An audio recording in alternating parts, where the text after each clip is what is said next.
বাসাও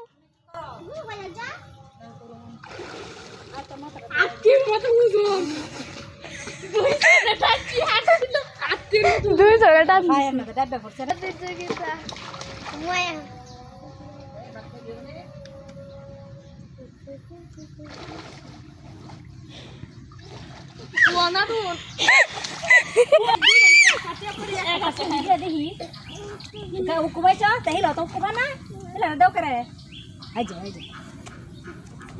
গাইস চালাকি হচ্ছে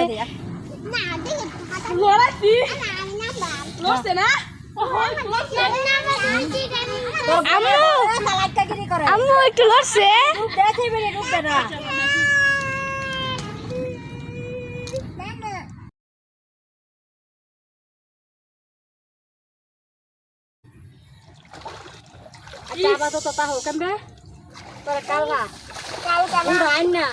পুরা মারা লাগবো।